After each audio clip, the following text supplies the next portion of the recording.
Good morning বন্ধুরা, এখন বাজে সকাল 7টা। আজকে দেখছো সকাল সকাল চান টান হয়ে গেছে। রনিতকে উঠাবো, রনিতকে উঠিয়ে ওকে স্কুলে নিয়ে যাব। স্কুলে নিয়ে গিয়ে আজকে দিদির বাড়িতে যাব। কি রান্না করব আজকে তোমাদের সাথে সেটা শেয়ার করব। চলো তোমরা সাথে থাকো, দেখতে থাকো, পাশে থাকো। আর যারা নতুন বন্ধুরা আছে প্লিজ আমার চ্যানেলটাকে সাবস্ক্রাইব করে দিও। ভালো লাগলে, ভিডিওটা ভালো লাগলে কমেন্ট করো আর শেয়ার করে দিও, আর বেল আইকনটা প্রেস করে দিও। এই দেখো বন্ধুরা, দিদি বাড়িতে চলে এসেছি। দিদি আজকে বলেছে রাবা ইডলি বানাতে, মানে তোমার সুজি দিয়ে ইডলি। তো ওটা আমিও বানাইনি, ফার্স্ট বানাবো। চলো, জানি এমন তো না জানি না।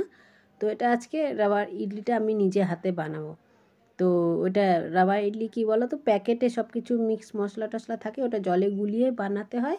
আর এটা বলো সব কিছু মিশিয়ে মশলা টশলা সব আমি নিজেই হাতে বানাবো, তৈরি করে তারপরে ইডলি বানাবো।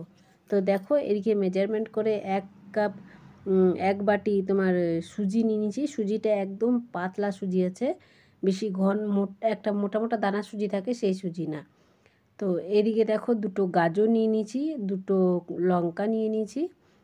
লঙ্কাগুলো কুচি কুচি করে কাটবো। আর এদিকে গাজরটা গ্রেট করে নিয়েছি, মানে গাজরটা একটু ঘষে নিয়েছি। এদিকে ধনে পাতাও দেখো, ধনে পাতাও ধুয়ে ভালো করে কুচি কুচি করে কেটে নিয়েছি। কাটার পরে এখন সব দেখো একসাথে সব করে দিলে সব সুন্দর হয়।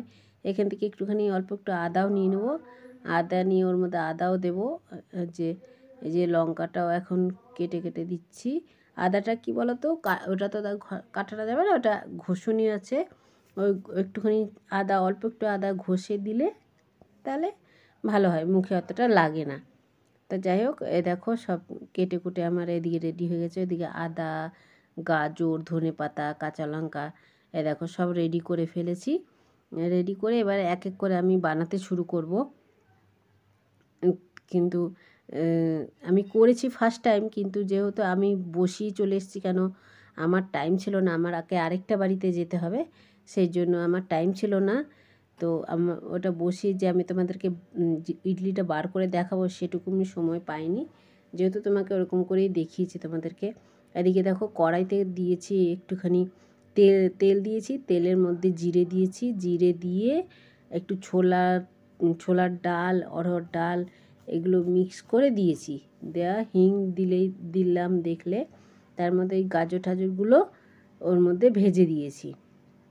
একটু হলুদ গুঁড়ো, একটু লবণ, এগুলো মিক্স করে একসাথে ভেজে তারপরে তোমার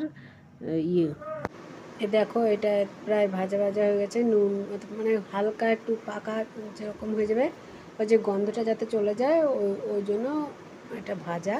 তো এটা দেখো লঙ্কা দিলাম, এর মধ্যে আবার এই একটু ধনে পাতা কুচি দিয়ে দিলাম। এর মধ্যে কারি পাতা দেয়, কারি পাতা দিলেও খুব ভাল লাগে। তো দিদিরা অত কারি পাতা পছন্দ করে না, তো ওই জন্য কারি পাতা দেওয়া হয়নি। তো যাই হোক, তোমার এটা দেখো ভাজা ভাজা হচ্ছে। যে এবারে সুজিটা মেজারমেন্ট করে নিয়েছিলাম, ওই সুজিটা এর মধ্যেই দিয়ে দিয়েছি। তো সুজিটার সাথে একটু ভাজবো, তারপরে বেশি ব্রাউন করব না, মানে হালকা যাতে সুজিটা একটু ভাজা হয়। ওইটা ভাজা হয়ে গেলে ওইটাকে নামিয়ে একটু ঠান্ডা করতে হবে। তো ওটার মধ্যে একটু দেখা এখনও ভাজা হয়নি, একটুখানি স্লাইড হালকা একটু ভাজা হলে পরেই নামিয়ে দেব। নামিয়ে তারপর পরবর্তী কাজ আমি করতে থাকবো। তো এ দেখো হয়ে গেছে ভাজাটা, প্রায় সুজিটা নামিয়ে ফেলেছি। এ দেখো এবার একটু ঠান্ডা হতে দেবো। ঠান্ডা হয়ে গেছে দেখো। ঠান্ডা হওয়ার পরে কিছুক্ষণ পরে আসলাম, এসে ঠান্ডা হয়ে গেছে দেখো। এর মধ্যে একটু দই মিক্স করেছি। নুন টুন তো দেখছো, হলুদ টুন সব দেওয়া হয়ে গেছে। এর মধ্যে একটু দই মিক্সড করলাম। দইটাকে এর মধ্যে ভালো করে মিক্সড করে নেবো। একটু জল দিতে লাগবে যাতে দইটা সুজিটা ওর মধ্যে অবজর্ব করে, মানে জলটা ভালো সুজিতে একটু জল লাগে, তো সেই জলটা যাতে টানে, ওই জন্য একটু বেশি করে জল দিতে হবে। তো এটা মাখা হয়ে গেলে এরপরটা কিছুক্ষণ রেখে দেবো, প্রায় 15 থেকে 20 মিনিট একটু রেখে দেবো। দেখতেই পাচ্ছ ভালো করে মাখা হয়ে গেছে। একটু জল দেওয়া হয়েছে, জলটা এই যে দেখো হয়ে গেছে। 20 মিনিট পর আসলাম, 20 মিনিট পর দেখছো ওইটা তোমার এই ইডলির যে খাপসগুলো আছে ওগুলোর মধ্যে তেল বা ঘি লাগিয়ে একটা একটা করে তার মধ্যে 1 চামচ করে ওই ঘরগুলোতে দিয়ে দিতে হবে। এবারে এটা যতক্ষণ না পাকবে তোমার ততক্ষণ ইডলি হবে।